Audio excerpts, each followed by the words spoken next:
오늘은 시편 105편 17절부터 22절 말씀 나누려고 합니다. 우리 나에게 주시는 하나님 말씀으로 크게 받는 마음으로 자리에서 한번 다 일어서시겠습니다. 우리 일어서서 시편 105편 17절부터 22절 한 목소리로 받들어서 읽겠습니다. 시편 105편 17절입니다. 같이 읽겠습니다. 시작. 그가 한 사람을 앞서 보내셨으며 요셉이 그 종으로 팔렸도다. 예, 계속 이어주십시오. 18절 읽겠습니다. 그의 발은 착고를 차고 그의 몸은 쇠사슬에 매였으니 곧 여호와의 말씀이 응할 때까지라. 그 말씀이 그를 단련하였도다. 왕이 사람을 보내어 그를 석방하며 뭇 백성의 통치자가 그를 자유롭게 하였도다. 그를 그의 집의 주관자로 삼아 그의 모든 소유를 관리하게 하고, 마지막 절입니다. 그의 뜻대로 모든 신하를 다스리며 그의 지혜로 장로들을 교훈하게 하였도다. 아멘. 자리에 앉으시겠습니다. 오늘 제목은 예수의 흔적을 지닌 한 사람이라는 제목입니다. 한번 따라하겠습니다. 예수의 흔적을 지닌 한 사람 되게 하소서. 17절 한번 보도록 하겠습니다. 그가 한 사람을 앞서 보내셨으며 요셉이 종으로 팔렸도다. 그가 한 사람을 앞서 보냈다고 할 때 여기 그는 누구일까요? 형들일까요? 아닙니다. 하나님입니다. 요셉이 지금 종으로 팔려갔습니다. 예, 분명히 형들이 잘못했고 너무 잔인했습니다. 그런데 성경은 무엇이라고 이야기하냐면 형들이 요셉을 보냈다고 이야기하지 않고 그가, 하나님이 앞서서 이 일을 진행하시고 그를 보내셨다라고 이야기하고 있습니다. 하나님은 언약을 이루시기 위해서 앞서서 일하시고요. 이 인류의 역사는 하나님이 그의 언약을 이루는 과정입니다. 이스라엘을 구원하시겠다는 그의 언약을 이루는 과정이고요. 이스라엘을 통하여서 온 세계를 축복하시겠다는 그의 언약을 이루는 과정인데요. 이 일을 위해서 그가 한 사람을 앞서서 보내셨다라고 이야기하고 있습니다. 신앙이 성숙해진다는 것은 지금 내 앞에서 누군가 나에게 해를 끼치고 누군가 나에게 상처를 주고 어떤 내가 해결할 수 없는 큰 문제가 생겼을 때 그것만 바라보는 것이 아니라 그 배후에 계신 하나님을 볼 수 있는 눈이 생기는 것을 성숙한 신앙이라고 합니다. 요셉이 팔려나갔을 때, 종으로 갈 때 얼마나 형들을 원망했고 얼마나 형들에게 복수를 다짐했을까요? 그러나 그가 이 연단을 다 마치고 났을 때에 형들 앞에서 자기가 먼저 이렇게 고백하죠. 창세기 45장 7절 8절에 보면 요셉은 이렇게 고백합니다. 창세기 45장 7절 하나님이 큰 구원으로 당신들의 생명을 보존하고 당신들의 후손을 세상에 두시려고 나를 당신들보다 먼저 보내셨나니. 8절 같이 한번 읽도록 하겠습니다. 시작. 그런즉 나를 이리로 보낸 이는 당신들이 아니요 하나님이시라. 하나님이 나를 바로에게 아버지로 삼으시고 그 온 집의 주로 삼으시며 애굽 온 땅의 통치자로 삼으셨나이다. 한번 따라하겠습니다. 당신들이 아니요 하나님이시라. 지금 여러분들을 고통스럽게 하고 있는 어떤 사람 문제가 있을 수 있습니다. 생각하면서 한번 생각해봅시다. 당신이 아니고 하나님이시라. 네, 그가, 오늘 본문 다시 17절로 가볼까요? 그가 한 사람을 앞서 보냈다고 했는데 여기 한 사람이 나옵니다. 하나님이 언약을 이루기 위해서 일하시는데 사실은 한 사람이 있으면 됩니다. 지금 우리가 한국 교회 문제를 보면서 그냥 교회 일원이지만 부끄럽고 교회 일원이지만 너무 답답하고 무엇을 어떻게 해야 될지 모른다는 생각이 듭니다. 이 정도로 타락했고 이 정도로 교만하고 이 정도로 답이 없는가 생각하게 됩니다. 그런데요, 최고의 문제는 한국교회 전체가 이렇게 부끄러운 모습으로 있는 것이 아니라 이 가운데 하나님 찾으시는 한 사람이 없다는 것입니다. 그 한 사람이 아직 내가 아니고 그 한 사람이 아직 우리가 아니라는 것이 문제입니다. 하나님은 한 사람만 있어도요, 이스라엘을 구원하시고 온 세계를 축복하시는 일을 할 수 있기 때문에 그렇습니다. 오늘 먼저 17절 말씀 앞에서 우리를 고통스럽게 하는 많은 문제들 가운데 당신이 아니라 하나님이를 고백하는 사람, 그리고 그 하나님께서 언약을 이루시기 위해서 사용하고자 하는 한 사람이 내가 되고 우리 공동체가 되기를 소원하는 마음으로 하나님의 말씀 앞으로 들어가십시다. 18절이 주제의 구절입니다. 같이 한번 읽도록 하겠습니다. 시작.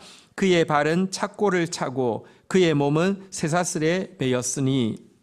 하나님께서 당신의 구원 역사를 이루시기 위해서 요셉을 이집트로 내려보내십니다. 그런데 어쨌든 당신의 구원 역사를 이루기 위해서 보내는 선택한 한 사람이면 소중한 사람인데 그를 내려보내실 때 편안하게 인도하셔도 될 터인데요. 편안하게 인도하지 않았습니다. 발에 착고를 탁 채웠습니다. 몸에 쇠사슬을 감았습니다. 착고를 차면 어떻게 될까요? 요즘도요, 인신매매가 많은 나라들이 있죠. 그런 나라에서 착고를 도망가지 못하게 착고를 채우잖아요. 약간만 헐렁해도 어떻게든지 가면 죽으니까 얼마나 도망가고 싶겠어요. 그러니까 조금도 헐렁하지 않게 살이 꽉 붙는 정도가 아니라 살에 꽉 쬐어서 몇 걸음 하다 보면요, 살이 찢어지고 뼈가 나올 정도로 착고를 채운다는 이야기를 들은 적이 있습니다. 고대 노예를 끌고 갈 때 착고를 채울 때 어땠을까요? 이걸 하고 이집트까지 끌려갔다고 생각해 보십시오. 여기 매여서 끌려갔다고 생각해 보십시오. 그에게는 여러분 흔적이 생길 수밖에 없었을 것입니다. 이게요, 이집트 가서 델벤드 한번 바르면 없어지는 상처가 아니라 그냥 영원히 남는 상처가 되었을 확률이 높습니다. 흔적을 그리스어로 한번 따라하겠습니다. 스티그마라고 하는데요. 스티그마라고 하니까 조금 어렵지만 우리는 그리스어를 아는 게 있습니다. 트라우마 들어보셨죠? 트라우마, 성경에 나오는 단어인데 성경에서는 트라우마를 상처라고 번역했고요. 스티그마는 흔적이라고 번역했는데, 트라우마는 너무 잘 알죠. 그 일이 나한테 트라우마가 돼, 이 말은 그 일이 지났지만 나한테 계속 상처로 남는다, 이걸 트라우마라고 하잖아요. 그런데 보십시오, 트라우마보다 훨씬 더 강한 것이 스티그마죠. 흔적이라고 번역했는데 의미는 흉터 혹은 낙인이라는 뜻입니다. 생각해 보십시오. 아이가 얼굴을 다쳤어요. 엄마가 얼마나 막 걱정이 됩니까? 무슨 걱정이냐면 아픈 것도 마음이 아프지만 흉터 남을까 봐서. 근데 병원에 갔는데 선생님이 딱 치료하고 나서는 이거 실밥 풀고 나면 흉터는 안 남아요. 그러면 다행이다 이러잖아요. 그죠? 그러니까 상처는 트라우마인데 흉터는 스티그마예요. 훨씬 더 강한 거예요. 워낙 스티그마라는 단어가 어디서 나왔냐고 하면 노예의 몸에 새겨진 깊이 패인 흉터라는 데서 나온 단어입니다. 지금 요셉이 정말 스티그마가 생기고 있는 것입니다. 이게 또 몸뿐 아니라 마음에 남아있는 치욕과 수치, 사회적인 선입견이나 혐오의 낙인, 이런 것도 스티그마라고 하죠. 예를 들면 저 사람 에이즈래 그러면 그때부터 모든 사람은 그에게 낙인을 찍습니다. 제 아버지가 살인범이래, 교도소 갔대. 모든 사람은 그 가정에 대해서 낙인을 찍습니다. 이런 것을 스티그마라고 하는데요. 요셉이 어쨌거나 하나님의 일을 이루기 위해서 내려가는데 하나님은 그에게 스티그마를 남길 정도로 고통스럽게 내려가게 했습니다. 왜 그랬을까요? 꼭 그렇게 하셔야만 합니까? 하나님 일을 하고 가는데, 하나님이 뽑은 한 사람인데. 19절 한번 보도록 하죠. 같이 한번 읽도록 하겠습니다. 시작. 곧 여호와의 말씀이 응할 때까지라 그의 말씀이 그를 단련하였도다.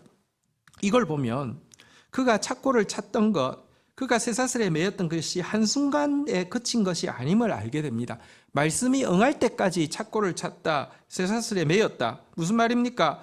그가 축복의 통로가 되고 생명의 왕노릇 할 때까지, 이 약속의 말씀이 이루어질 때까지 거듭해서 착고에 찼다는 것 아닙니까? 여기 보니까 말씀이 그를 단련하였다고 했는데, 단련이라는 단어는 워낙 금속을 재련하는 것을 이야기합니다. 금속을 더 강하게 하거나 금속을 더 부드럽게 하는 방법이 뭐냐고 하면 불에 훅 넣었다가 달구어지면 물에 넣었다가 다시 빼서 불에 넣었다가 물에 넣었다가 여러 번 하면 단련이 되거든요. 하나님께서 요셉을 한 번 이렇게 끌고 가는 것으로 끝이지 않았다는 것입니다. 어떤 의미에서 저는 요셉이 이제 끌려갔지만 아직까지 어린 나이에 상처를 받은 것이니까 살이 막 회복이 됐을 수도 있고, 보디발의 집에서 존중받고 인정받는 종이 되고 나서는 상처를 좀 잊어버릴 수도 있었을 것입니다. 그런데 어느 날 그에게 강간미수범이라는 너무너무 무시무시한 낙인을 찍어서 여러분, 종이 자유인에게 그런 악을 행하려고 했다고 하는 제목으로 감옥에 갔다면 그냥 편하게 있었을까요? 다시 착고에 차이고 쇠사슬에 매이고 어쩌면 지워지려고 했던 흉터가 다시 한번 정말 지울 수 없이 탁 생기게 하나님께서 만드셨다는 것을 알 수 있습니다. 근데 여기 보니까 말씀이 응할 때까지 그렇게 하셨다고 했는데, 말씀이 응할 때까지, 여러분, 말씀이 이루어지는 것, 하나님께 있어서 말씀이 이루어지는 것은 쉬운 일일까요? 어려운 일일까요? 굉장히 쉬운 일입니다. 하나님이 빛이 있으라고 하면 빛이 있는 것을 막을 방법이 없습니다. 즉각 됩니다. 0.1초도 걸리지 않습니다. 여러분 5G 시대 이거하고 비교할 수 없는 게 하나님의 말씀의 속도입니다. 하나님에게 있어서 말씀이 응하는 거 어렵지 않습니다. 말씀이 응할 때까지라 그러면 빨리 응하기 위해서 빨리 풀어주면 안 됩니까? 근데요, 하나님의 말씀이 이루어지는 일이 우리가 안 끼면 즉각 되지만 우리가 끼는 순간 복잡해집니다. 근데 하나님은요, 그냥 말씀하지 않고 우리를 끼워서 말씀하기를 원하십니다. 왜냐고 하면 우리는 하나님의 자녀이고 우리는 하나님의 상속자이고 하나님은 우리를 성장시키는데 최고의 관심이 가 있습니다. 하나님이 우리를 끼워도 단지 말씀을 이루는 도구로만 쓰셔도 빨리 할 수 있습니다. 그런데 도구로 쓰고 버림받으면 하나님이 원하는 바가 아닙니다. 하나님의 말씀에 이루어지는 일에 도구로 사용받다가 어느새 자기가 말씀 자체가 되기를 원하십니다. 그런데 우리의 마음은 돌같이 굳어 있고 우리의 머리도 돌같이 굳어 있고 우리의 영혼이 돌같이 굳어 있는데 여기에 하나님의 말씀이 새겨져서 누가 봐도 내가 하나님의 말씀이 되게 하려고 하면 스티그마와 같은 고통이 다르지 않을 수 없다는 것입니다. 이 같은 고통은요, 요셉뿐 아니라 하나님의 종이 된 사람, 하나님의 증인이 된 사람 모두에게 다 있었던 일입니다. 예수님은 여호와의 고난받는 종이라고 이사야서는 예언하고 있는데요, 이 예수님이 이 땅에서 정말 여호와의 종으로서 여호와의 증인으로서 사역을 사시고 죽으셨는데 부활하셨습니다. 이제는 영광의 몸으로 부활하셨습니다. 영광의 몸으로 부활했는데 그 영광의 몸에는요, 못자국이 있습니까? 창자국이 있습니까? 있습니까? 없습니까? 있습니다. 여러분, 못자국, 창자국 남으면 이게 흉터가 보기가 멋있고 요즘 막 쿨하고 팬시하고 그래서 남겼습니까? 하나님이 얘야 미안하다, 내가 아직까지 기술이 조금 부족해서 이렇게 흉터가 남았는데 나중에 내가 좀 기술이 능해지면 깨끗하게 해줄 테니까 얼마간 그렇게 살아라, 그러신 거 아니잖아요. 전능하신 하나님께서 영광스러운 예수를 부활시켰는데도 스티그마가 남아있게 하셨습니다. 하나님의 종은 누구나, 하나님의 증인은 누구나 스티그마가 있어야 합니다. 하나님의 종과 증인이 그 역할을 잘 감당하기 위해서는 세 가지가 필요하다고 이야기합니다. 이사야서 43장 10절 한번 볼까요? 같이 한번 읽도록 하겠습니다. 이사야서 43장 10절입니다. 읽겠습니다. 시작. 나 여호와가 말하노라. 너희는 나의 증인, 나의 종으로 택함을 입었나니 이는 너희가 나를 알고 믿으며 내가 그인 줄 깨닫게 하려 함이라. 자, 한번 보십시오. 어떤 사람이 좋은 증인이 될까요? 어떤 사람이 좋은 종이 될까요?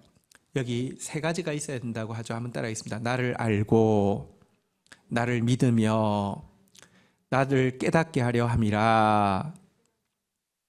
어떤 사람이 하나님의 좋은 종이 되고 하나님의 좋은 증인이 되겠습니까? 하나님을 아는 사람이어야 되겠죠.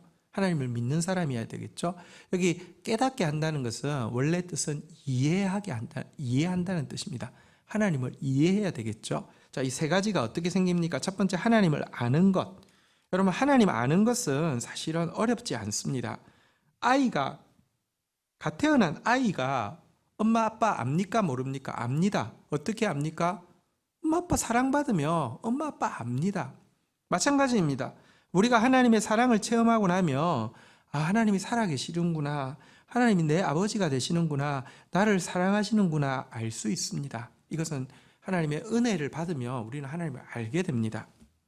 믿는 것은 조금 다릅니다.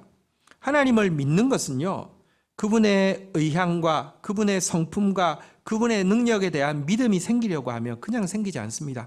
그분의 뜻에 대해서 믿음이 생기고 그분의 선하심에 대해서 믿음이 생기고 그분의 전능하심에 대한 믿음이 생기려고 하면요, 말씀을 읽고 듣고 배우는 수밖에 없습니다. 믿음은 들음에서 나고 들음은 그리스도의 말씀으로 말미암음이라. 말씀을 자꾸 접해야지만 믿음이 생기는 것입니다. 자, 그런데 세 번째 단계, 이해하는 것. 문학은 깨닫는다는 게 이해하는 것이라고 했죠. 인간이 하나님을 이해할 수 있을까요? 우리의 이 작은 그릇으로 하나님의 크심을 닮을 수 있을까요? 불가능합니다. 전혀 불가능합니다. 근데 우리가 하나님의 일에 증인이 되고 종이 되는 한 사람이 되려고 하면 하나님을 이해하지 않으면 안 됩니다. 그래서 이 하나님을 이해하게 하는 방법은요, 우리의 작은 이성이나 우리의 작은 논리로는 담을 수 없는 일을 하나님이 우리에게 요구하실 때 순종하거나 아니면 하나님이 강권적으로 그렇게 이끌어 가실 때 따라가는 길밖에 없는데요, 이 과정에서는 무조건 스티그마가, 이 흔적과 흉터가 남을 수밖에 없다는 것입니다. 아브라함이 하나님을 알게 되었습니다. 우상 만드는 사람의 아들이었지만 하나님의 사랑을 잊고 나서 하나님의 존재를 알게 되었습니다. 그가 하나님을 믿게 되었습니다. 자꾸 하나님 말씀을 들었습니다. 그의 인생에 여러 번 하나님 말씀하셨고, 말씀을 듣다 보니까 하나님이 어떤 분인지 믿게 되었고, 그 믿음의 결과로 실체로서 이삭이 주어지게 되었습니다. 그러나 하나님은 거기에 머무르지 않았습니다. 하나님은 그가 하나님을 이해하는 참된 증인이 되기를 원하셨습니다. 그래서 그에게 아들을 바치라고 요구하셨습니다. 이것은 이성적으로, 논리적으로 받아들일 수 없는 일이었습니다. 도저히 이건 이율배반적입니다. 아들을 준다고 해놓고 아들을 바치라니요. 그러나 하나님은 인정사정 없이 그를 압박하셨고, 아브라함 역시 피눈물을 흘리면서도 그 명령을 따랐습니다. 그리고 칼을, 아들을 뉘어놓고 심장에 내려 꽂으려는 순간 하나님께서 멈추시고는 여호와 이레로 준비되어진 순양을 보여주시고 그를 제물 삼게 했습니다. 이때 그는 하나님의 마음을 이해하게 되었을 것입니다. 그는 자기 아들을 내어놓은 것도 아니고, 내어놓았다고 해서 그게 여러분 하나님의 언약, 인류를 구원하는데 무슨 도움이 되겠습니까? 그러나 하나님은, 이 지금 순양은 하나님께서 자기 독자를 아낌없이 내어주시는 것을 예표하고 있는 것임을 그는 분명히 알았던 것입니다. 하나님의 속마음을 이해하게 되었습니다. 그런데요, 어쨌거나 이 일은 아브라함에게도 이삭에게도 치워지지 않는 스티그마가 되었을 것입니다. 여러분, 신앙생활을 해도요, 경험을 해도 기억도 잘 안 나는 일이 있지만 스티그마로 도저히 잊을 수 없는 일로 자리 잡는 것이 있습니다. 이 사건은 아브라함에게도 이삭에게도 스티그마가 되었을 것입니다. 근데 이 스티그마가 쓴뿌리가 되고 상처가 된 것은 아닙니다. 하나님 주신 것은요, 지나면 아름다운 흔적이 되지 상처가 되지 않습니다. 그래서 이것을 그냥 교회에서는 이 흔적을 성흔이라고 부르는데요, 거룩한 흔적으로 남게 되죠. 성경에 첫 번째, 두 번째 나오는 경외라는 단어가 언제 쓰여진지 아십니까? 바로 이 스티그마가 남는 순간에 하나님이 아브라함아, 네가 나를 경외하는 줄 이제야 알겠다라고 하면서, 그게 처음 성경에 경외라는 단어가 등장한 경우고요. 두 번째 경외라는 단어가 등장한 경우는 이삭의 아들 야곱이 자기 하나님을 부르면서 아버지 이삭이 경외하시던 이여라고 부르고 있습니다. 이 말은 자기가 자기 아버지의 신앙을 볼 때 딱 하나 딱 남는 거, 이삭에게서 하나님은 너무너무 경외의 대상이었다는 것입니다. 스티그마, 경외라는 스티그마가 새겨졌다는 것이지요. 자, 이것 때문에 하나님은 말씀이 응할 때까지 단련하시는데요. 그렇지만 여러분, 하나님이 훈련하시면 시작이 있는 것처럼 끝이 있습니다. 20절 한번 보도록 하겠습니다. 오늘 본문으로 돌아갈까요? 20절 같이 읽겠습니다. 시작. 왕이 사람을 보내어 그를 석방하며 뭇 백성의 통치자가 그를 자유롭게 하였도다. 여기 왕이 나옵니다. 뭇 백성의 통치자가 나옵니다. 표면적으로는 바로지만 하나님이시죠. 요셉에게 스티그마가 생기자 이 하나님께서요, 한번 따라하겠습니다. 석방하며 자유롭게 하였도다. 여러분 꼭 기억해야 됩니다. 하나님이 우리를 스티그마가 생기게 할 때에 어떤 사람은 이렇게 떨쳐나가기도 하지만 어떤 사람은 남아있는데 남아있지만 자포자기합니다. 끝이 없을 거라고 생각합니다. 내 인생은 내가 뭐가 문제가 많아서 그냥 계속 이럴 거라고 생각합니다. 아니요. 스티그마를 새기시는 하나님은 때가 되면 졸업시키십니다. 석방하시고요. 자유롭게 하신다는 것입니다. 그 사실을 믿어야 합니다. 문제는 너무 많은 사람들이 하나님이 자유롭게 하기 전에 스스로 자유케 되고요. 하나님이 석방하시기 전에 스스로 석방을 선언하는 사람이 많다는 것입니다. 하나님을 아는 것도 좋아하고 하나님을 믿는 것도 좋아하지만 하나님을 이해하는 과정에서 스티그마가 생기는 것을 원하는 신자는 너무 적다는 것입니다. 그러나 여러분, 이처럼 스티그마가 생기지 않고 스티그마가 생기기 전에 졸업하는 사람은 진정한 하나님의 종이 될 수가 없습니다. 바울을 한번 생각해 보십시오. 요즘 이번에 IM 사태를 보면서 정말 찹찹합니다. 솔직히 교육도 아무것도 못 받았고 했는데 영어 잘하는 거 이것 가지고 그냥 뭐 아이들 좋아하면서 이렇게 아이들 도와야 되지. 나도 사춘기 때 너무 힘들었으니까 그거 괜찮아요. 근데 영어 하나 잘하는 거 이게 너무 엄청난 것이 되어서 온 세계를 바꾸고 지금 기독교의 희망이 될 것처럼 그게 말이 되냔 말이에요. 한번 생각해 보십시오. 바울은 얼마나 좋은 학벌과 얼마나 좋은 가문 출신이었습니까? 바울은 얼마나 엄청난 업적을 이뤄낸 사람입니까? 이거 조금만 포장하면요, 사람들이 전부 바울 할 텐데, 바울은 그렇게 좋은 출신의 학벌의 업적을 남겼음에도 불구하고 끊임없는 비방과 의심과 위협의 대상이 되어야만 했습니다. 그런데 그때도 자기를 향해서 끊임없이 의심하는 이 사람들을 향해서 내가 그리스도의 종이 맞다라고 바울이 스스로를 자기의 청거서를 자기의 그 추천서를 쓰면서 이렇게 이야기합니다. 갈라디아서 6장 17절입니다. 갈라디아서 6장 17절 같이 한번 읽도록 하겠습니다. 시작. 이후로는 누구든지 나를 괴롭게 하지 말라. 내가 내 몸에 예수의 흔적을 지니고 있노라. 나 예수의 종 맞아. 이거를 나같이 학벌 좋은 사람이 헌신했어, 나같이 엄청나게 많은 일을 이뤄낸 사람 봤어가 아니라 나는 내 몸에 그리스도의 스티그마가 있어, 이렇게 이야기를 하고 있습니다. 스티그마가 있는 사람이 진짜 종입니다. 지금 하나님 졸업시켜 주시지도 않았는데 졸업했다고 스스로 졸업하고 자기가 하나님의 종이라고 이야기하는데 문의는 하나님의 종일 수 있어요. 근데요, 아는 하나님의 종이 아닌 거예요. 여러분, 문신은 안 지워지지만 스티커 문신 있죠. 요즘 막 좀 그런 게 유행이에요. 스티커 딱 붙이면 금방 붙일 수도 있고 지우면 지울 수도 있는데, 그 사람들 하나님이 자유케 하고 석방하기 전에 나온 사람들은요, 스티커 붙이고 있는 겁니다. 말은 예수 이야기하는 것 같은데 예수가 아니에요. 자기란 말이에요. 하나님이 하셨습니다. 할렐루야. 여러분들도 하나님이 함께 하시면 할 수 있습니다. 이렇게 간증하고 막 이야기하는데 까보면요, 나니까 하나님이 했고 니네들 따라올 테면 따라와봐. 절대 안 돼. 해봐. 이 이야기하는 거예요. 하나님의 종 아닙니다. 가짜입니다. 너무 많은 사람이 지금 이러고 있기 때문에 이 사단이 난 것 아닙니까? 우리 그 다음 절 한번 보도록 하겠습니다. 우리 21절 한번 보도록 하겠습니다. 21절, 22절 같이 교독을 하겠습니다. 그를 그의 집에 주관자로 삼아 그의 모든 소유를 관리하게 하고, 22절 읽겠습니다. 시작. 그의 뜻대로 모든 신하를 다스리며 그의 지혜로 장로들을 교훈하게 하였도다. 한번 따라하겠습니다. 다스리며 교훈하게 하였도다. 하나님께서 졸업시켜 주시자 그가 이제 다스리고 그가 교훈하게 되는데요, 스티그마를 가진 사람이 다스리니까 생명의 면류관 쓴 사람이 생명의 왕노릇 하는 것이 되어서 생명이 막 흘러갔습니다. 그가 교훈하자 그의 교훈하는 교훈은 바로 하나님의 지혜 말씀이 되었습니다.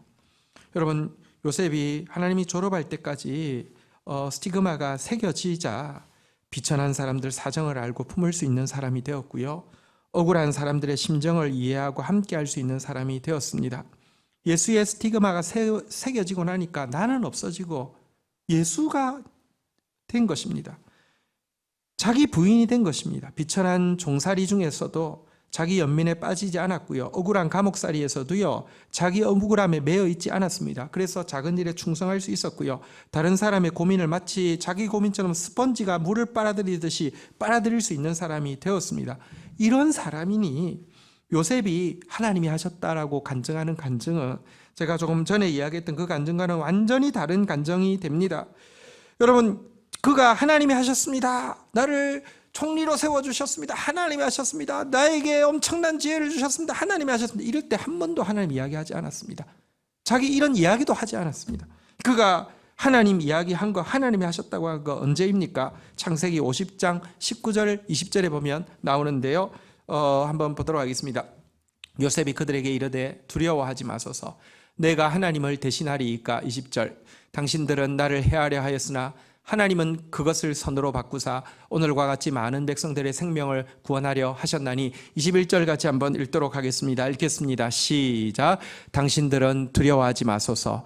내가 당신들과 당신들의 자녀를 기르리이다 하고 그들을 간곡한 말로 위로하였더라. 보십시오.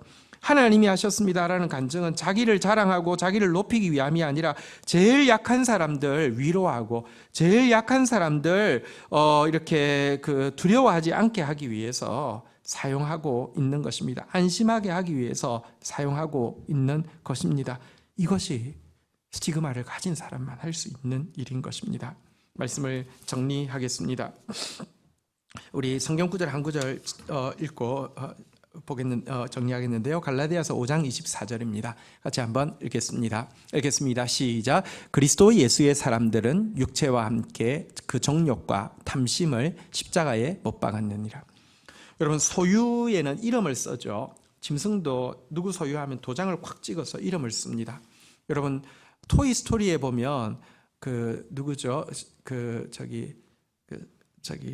아이들 이름이 있었는데 버즈하고 우디하고 나오죠. 그 발 밑에 뭐라고 써놨습니까? 샌디라고 저기 주인 이름이 써져 있잖아요. 우리에게는요, 한번 따라하겠습니다. 그리스도 예수의 사람들이라는 도장이, 낙인이 찍혀 있어야 합니다. 그리고 이 낙인이 찍혀 있는 사람은 정욕과 탐심을 십자가에 못 박을 수 있습니다. 하나님이 이 스티그마를 찍어 놓은 사람은 끝까지 정욕과 탐심을 십자가에 못 박고 십자가의 길을 갈 수가 있습니다. 주 중에 페북에 친구 목사님 글이 있어서 읽었는데 너무 행복했습니다. 우리 교회 한번 다녀가셨는데 혹시 기억하시는 분 있을지 모르겠습니다. 강동진 목사님이라고 보령에서 보은에서 보나콤이라고 닭 키우고 벌 키우고 하는 목사님이 있습니다. 혹시 기억하십니까? 기억을 못하면 좀 설명을 하면, 얼굴은 정말 도시적으로 생겼는데 입을 딱 여는 순간 완전히 깹니다. 완전히 완벽한 사투리를 써서 촌스럽기가 이럴 데 없습니다. 저는 좀 외모는 아니지만 완벽한 서울말을 쓰니까 괜찮잖아요, 그죠? 그분은 완전히 깹니다. 근데 무슨 내가 깨요. 자, 그건 진짜 촌스러워요. 내가 생각해도 너무 촌스러워요. 발음이 너무 촌스러워. 근데 이분이 갈릴리 예수가 그렇게 좋대요. 촌사람 예수가 그렇게 좋대요. 자기는 시골이 그렇게 좋대요. 시골에서 사는 게 그렇게 좋대요. 그러면서 닭 키우고 벌 키우고 하는데 이유가 그것에서 공동체 생활을 하고 그것 가지고 제3세계에서 사실 소를 키우고 이런 건 돈이 많이 들지만 닭 키우는 것은 누구나 할 수 있잖아요, 그죠? 근데 그걸 제대로만 하면 생계를 할 수 있고 선교를 할 수 있기 때문에 요거에 관심이 많은 분이세요. 그래서 그것만 평생 하세요. 참 제가 그래서 평생 한 가지 일을 계속 한다는 건 쉬운 일이 아니거든요. 근데 계속 하시는 좋은 목사님이 있습니다. 페북의 글입니다. 이번 주 중에 글입니다. 말하면 누구나 알만한 대기업에 가서 말씀을 전하고 3시간이 넘는 긴 시간 동안 회장님과 대화의 시간을 가졌다. 우리 꿀을 칭찬하시면서 자신들이 돈을 투자할 테니 제대로 규모를 갖춰보자고 하셨다. 말씀을 듣고 웃으며 너무 감사합니다. 하지만 정중히 거절합니다. 저희가 좀 찌질해 보여도 찌질하게 살게 놔두십시오. 저희는 아시아와 아프리카에 살고 있는 어디 기댈 곳 없는 가난한 사람들의 친구로 살도록 부름받은 자들입니다. 맨 땅에서 시작하는 길을 찾아내어 그분들을 돕기를 소망합니다 라고 말씀드리고 돌아왔다. 찌질함, 가난함, 그 십자가의 길을 끝까지 걸어가기를 간절히 소망한다. 여러분 어떻게 생각하면요, 회장님이 뭐 어딘지 저는 예측이 돼요. 식품과 관련된 뭐 이렇게 회장님, 크리스찬 회장님 누구 내가 돼요. 엄청 큰 기업이에요. 근데요, 거기서 하자 그러면 할렐루야, 저 이제 드디어 때가 왔구나, 내가 온 세계, 그러기 얼마나 쉽겠어요. 근데요, 찌질함, 가난함, 그 십자가의 길을 끝까지 걸어가기를 소망한다. 이게 스티그마예요. 너무 많은 사람들이요, 문의는 예수 문의인데 파보면 스티커라는 거예요. 아니라는 거예요. 가짜라는 거예요. 에이미 카마이클이라는 영국 출신의 그 선교사님이 계십니다. 자매인데요, 이분은 이런 시를 남겼습니다. 너희에게 흉터가 있느냐, 너희에게 스티그마가 있느냐, 이런 시죠. 제가 읽어드리겠습니다. 너희에게는 흉터가 있느냐, 손과 발과 옆구리에 숨은 흉터가 있느냐, 사람들이 너를 칭찬하고 빛나는 너의 별에 환호를 보낸다마는 너희에게는 흉터가 있느냐, 너희에게는 상처가 있느냐. 나는 창에 맞아 상하였고 나무에 매달려 죽었고 굶주린 짐승들에게 찢겨 기절했거늘 너희에게는 상처가 있느냐, 너희에게는 상처와 흉터가 있느냐. 종은 주인과 같아야 하고 나를 따른 자의 발들은 찔려 있건만 너의 발은 성하구나. 그 누가 상처도 흉터도 없이 멀리까지 나를 따를 수 있겠느냐. 이분은 인도에 1900년대 초에 가셔서 보모 선교사를 했습니다. 이게 참 그런 용어는 없는데 뭐냐고 하면, 인도에서 힌두교 신전에 팔려나가는 여자 어린 아이, 거기 팔려가면 뭐 하냐면 이제 이렇게 성창이 되는 겁니다. 그 교리 자체가 막 그런 행위를 하면은 신이 막 흥분해가지고 비를 내린다는 것이기 때문에 어린 아이들이 팔려가서 그 일을 합니다. 평생 그러다가 죽는 겁니다. 그것 보고 너무 마음이 아파서 그 아이들을 구출해내는 일을 시작했습니다. 그러자